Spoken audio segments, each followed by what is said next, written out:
네, 안녕하십니까. 네, 교과 시간이 되었습니다. 사기 6번째 시간, 우리를 위해 죽으심. 한마디로 얘기하면 그리스도의 죽음이 어떤 의미인가? 라는 이야기입니다. 여러분에게 그리스도의 죽음은 어떤 의미이실까요? 어떤 의미세요? 대속? 아니면 주관적인 모본? 어떤 걸까요? 각각 다양한 이해들이 있을 겁니다. 그런데 오늘 이야기는 창세로부터 시작해서 요한복음 19장까지를 동행하게 하고 있습니다. 그 내용을 통해서 무엇을 이야기하는지를 좀 찾아보려고 합니다. 먼저 예수님이 죽으신 이 사건에 대해서 뭐라고 표현하냐면, 신약에 있는 저자들은 창세 때부터 예정된 일 이런 표현을 합니다. 예정이나 예지 예정이나 이 이야기는 사실 의미가 없습니다. 예정이나 예지 예정은 사실 큰 차이가 없어요. 그냥 세부적인 내용에서 이야기하는 것뿐이지 이렇게 큰 차이는 없습니다. 그런데 이 창세 때라고 하는 건 의미가 좀 달라집니다. 창세라고 하는 의미가 뭔가요? 창발 혹은 창세라고 하는 의미는 시작이라고 하는 거죠. 0이었다가 점점점 1로 가까워지는 첫 시작에 대한 이야기입니다. 예를 들면 이런 겁니다. 세상이 만들어질 때 태초가 있고, 태초가 지나면서 1, 2, 3이 지나게 되거든요. 이거에 대해서는 과학이 이야기할 수 있어요. 그런데 태초 이전에 대해서는 과학이 이야기할 수 있을까요? 없을까요? 없습니다. 엄밀히 이야기하면 과학은 현상에 대한 해석이기 때문에 그렇습니다. 그러니까 지금 그 태초 이전에 대한 일에 대해서 성경이 언급하고 있는 거예요.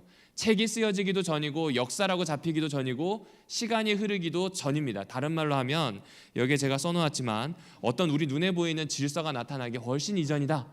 그러니까 시간이 시작되기 훨씬 전이다. 이렇게 보시면 됩니다.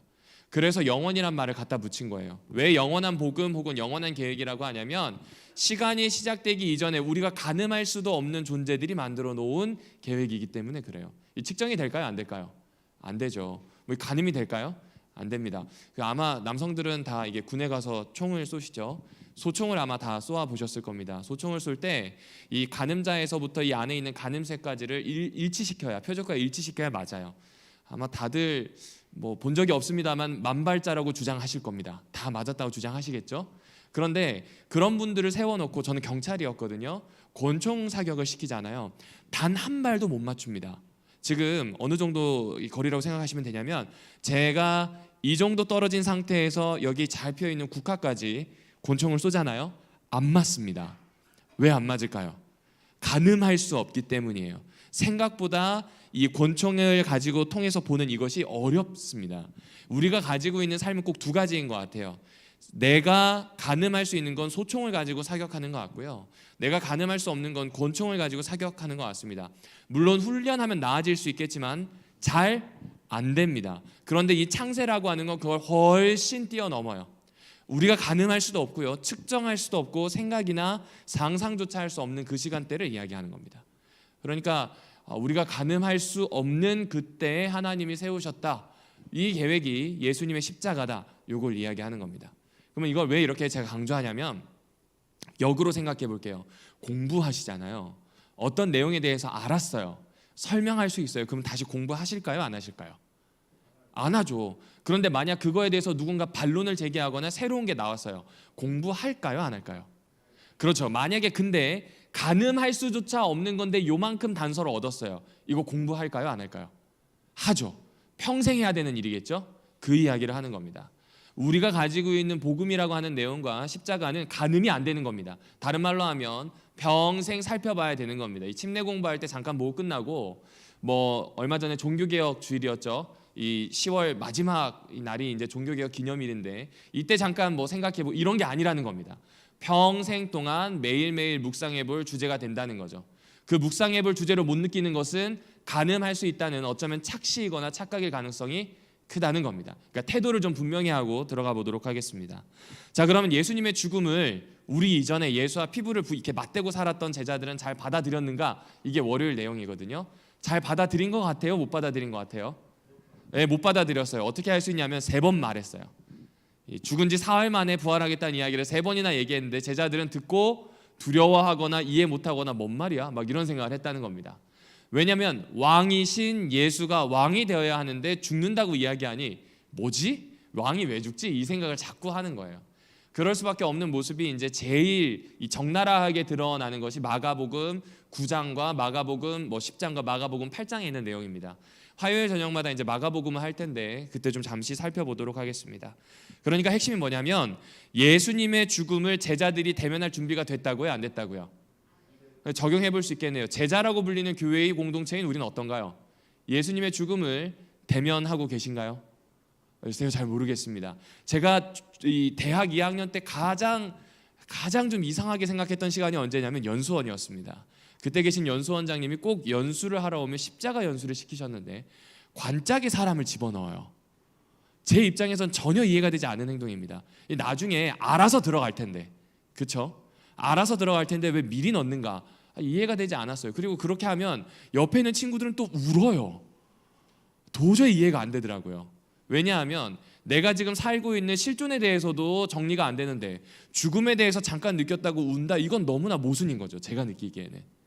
그런데 조금 시간이 흘러보니까 죽음을 앞두고 있는 사람에게는, 또 죽음이 있다라고 생각하는 사람에게는 그 시간이 소중할 수 있겠다라는 생각을 하게 되었습니다. 예수님의 입장에서는요, 매일매일이 어쩌면 관에 들어가는 연습이었는지 모르겠습니다. 그런데 제자들은 아직 예수가 그 관에 들어가야 되는 의미조차 모르는, 어쩌면 이 십자가 체험을 할 때도 그 관 속에 들어가는 게 도대체 뭐냐 생각했던 대학 2학년 때 저의 모습과 그렇게 크게 다르지 않았을 수도 있겠다 싶습니다. 여러분은 어떠신가요? 관 속에 들어갈 걸 생각하고 사십니까? 십자가라고 하는 것이 오늘 내가 부여잡고 있어야 되는 가치라고 생각하고 계시는지를 자문해 보셨으면 좋겠습니다. 그리고 이제 이 십자가에 대한 반응이 오늘 가장 길게 살펴보게 될 요한복음 19장에 나오는 내용입니다. 하나씩 좀 풀어 가보겠습니다. 들어가기 전에 이걸 먼저 생각해 볼게요. 유다는 배신했고요, 베드로는 선생이 아니라고 부인했습니다. 그리고 가야바로 대표되는 유대 종교 지도자들은 어떻게 했나요? 예수를 죽이는 것이 낫겠다라고 판단하게 됩니다. 그래서 그들은 이 본디오 빌라도에게 예수님을 데려가죠. 그런데 여기에서도 옹졸한 모습이 고스란히 드러납니다. 어떻게 드러나냐면 나중에 잘 읽어보세요. 본문을 잘 읽어보시면 빌라도가 있는 그 관사 안으로 들어가나요, 안 들어가나요? 안 들어갑니다. 문 앞에 멈추어 서요. 이유가 뭐냐면 거기는 더러운 곳이에요. 이방의 권력이고 이곳은 유대인들이 들어갈 수 없는 부정결한 곳입니다. 거기에 서서 예수를 그 안으로 밀어 넣으려고 하는 겁니다. 자기들의 목적을 이루기 위해서 이방의 힘이 필요한데 거기에 들어가지는 않았다라고 이야기할 수 있을지 모르겠지만 이미 사실은 들어간 거나 다름없는 상황인 거죠. 빌라도는 그런 유대인들의 마음을 잘 알았던 모양입니다. 그래서 이 요한복음 18장 28절에 보면 나갑니다. 나가서 맞아서 공개적인 재판을, 약식이지만 그곳에서부터 시작을 하게 됩니다. 자, 그런데 그 재판을 시작할 때 이렇게 이야기하죠. 총독님, 이 사람은요 표현 못할 극악무도한 죄인이오니 판결을 내려달라는 이야기를 합니다. 그런데 표현 못할 극악무도한 죄인이라고 하니 빌라도가 어떻게 반응하나요? 당신들 알아서 하세요라고 이야기해요. 왜냐하면 로마 법으로 표현 못하는 극악무도한 사람은 로마가 어떻게 할 수가 없으니 당신 법에서 당신들 스스로 알아서 하라고 이야기합니다. 그런데 이들의 목적이 있죠. 예수를 죽이는 거예요. 정복된 민족이 사형을 집행하기 위해선 정복한 지도자의 허락이 필요합니다.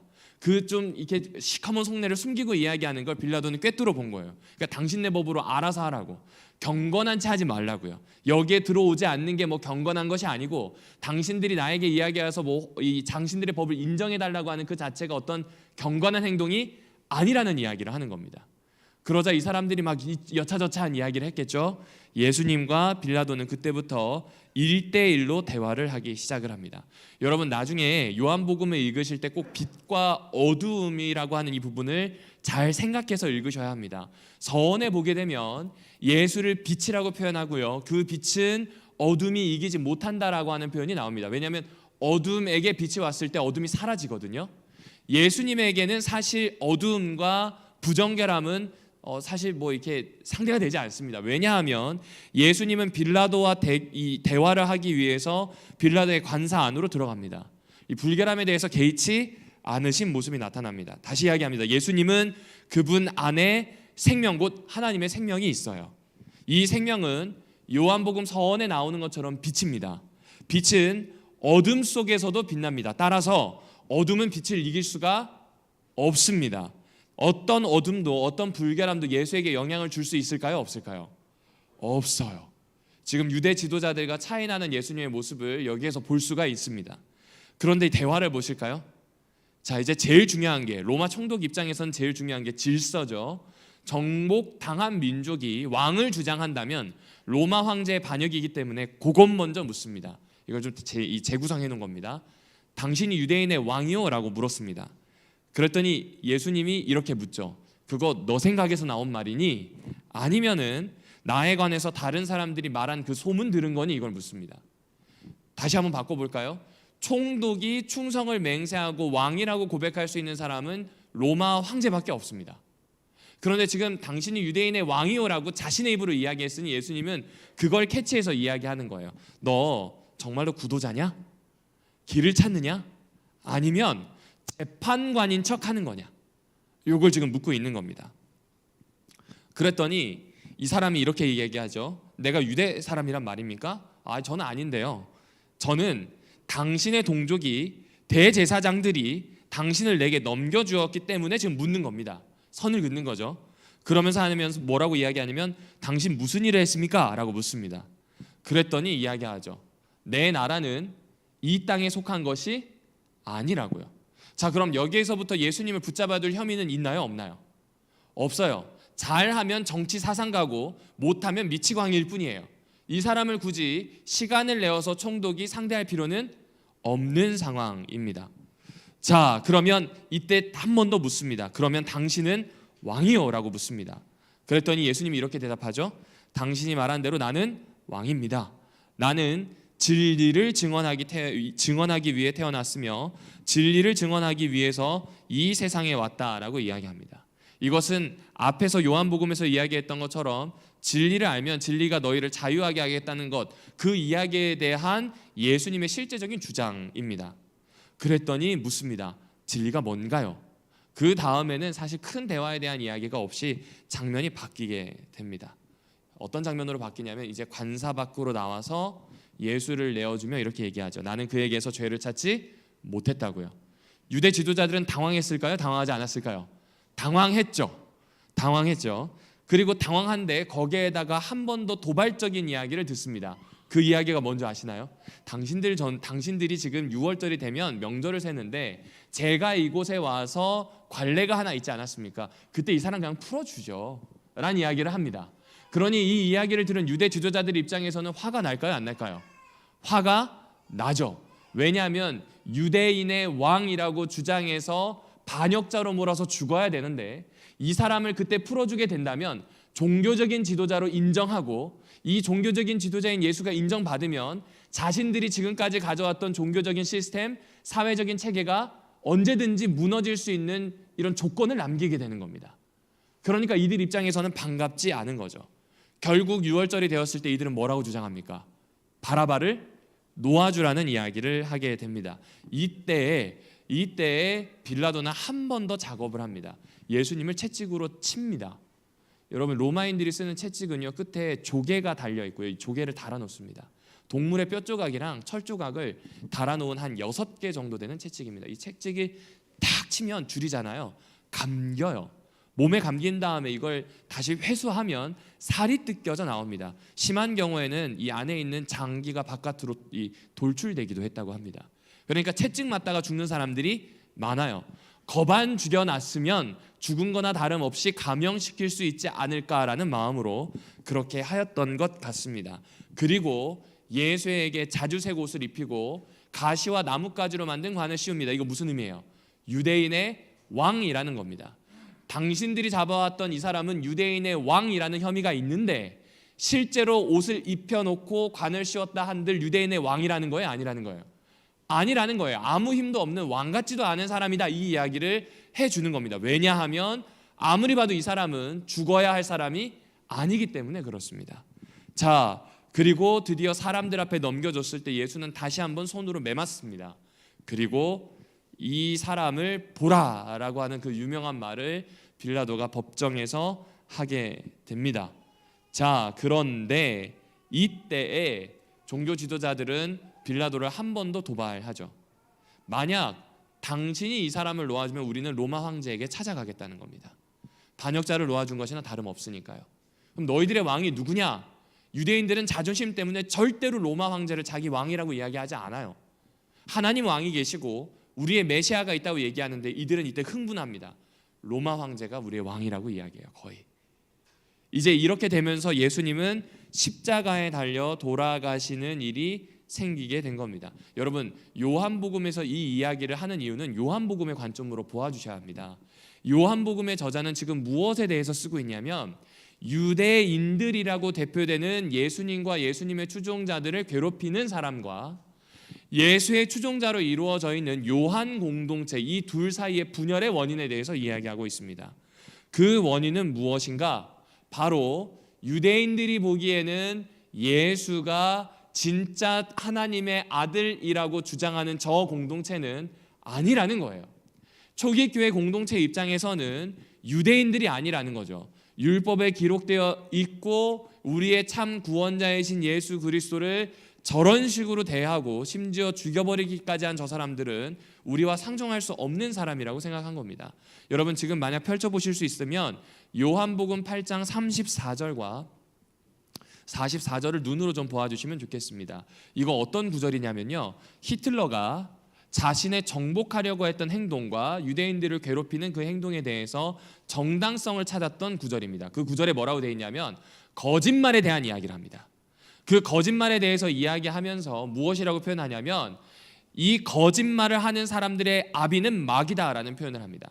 힘이 있는 사람이 하는 이야기라면 이건 폭력이 될 수 있는데 요한복음 8장 44절에 나오는 이야기는 힘이 있는 유대인들이라고 대표되는 종교 지도자들이나 그 세력이 아니라 초기 교회의 공동체들이에요.